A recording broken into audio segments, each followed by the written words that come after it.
বানাবো। এই যে পটলের বীজগুলো বের করে নিয়েছি, এর পাশ দিয়েও একটু কেটে দেবো। দুপাশ দিয়ে ফাঁকা রাখলেই বেরিয়ে যাবে না মশলাটা। আর মশলা করেছি আদা, রসুন, লঙ্কা, পোস্ত, এই জিরে, আদা। ওই পটলের বীজগুলো বের করে রেখেছি আর একটু চেঁচে নিয়েছি। দুই দিকেই ফুটো করতে হবে পটলটাকে, তাহলে মশলাটা বেরিয়ে যাবে না। মশলা দেবো আদা, রসুন, লঙ্কা, জিরে, কাজু বাদাম, কিশমিশ আর একটা টমেটো দিয়েছি। এটাকে বেটে নিয়ে কষিয়ে নেবো লবণ হলুদ দিয়ে।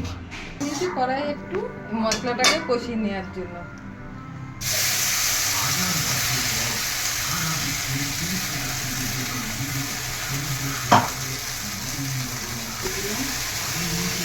লবণ দিলাম,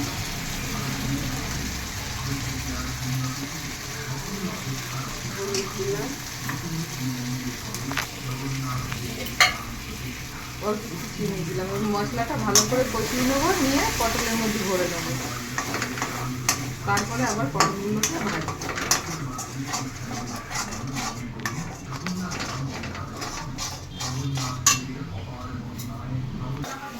মশলাটা কষানো হয়ে গেছে, এবার ঠান্ডা করে নেবো। আর পটলটাকে লবণ হলুদ মাখিয়ে নিয়েছি, ঠান্ডা হলে এর মধ্যে ভরে নেব।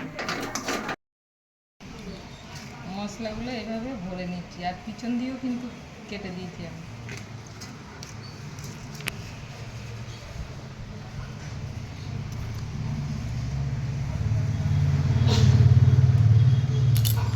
ভরা হয়ে গেছে, এবার ভাজবো।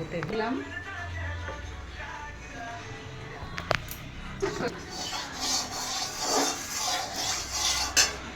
তেলটা গরম হয়ে গেছে, সর্ষের তেলেই করলাম আমি।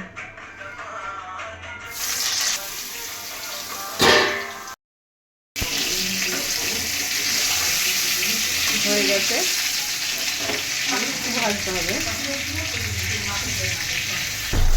হয়ে গেছে এগুলো, আর কটা আছে।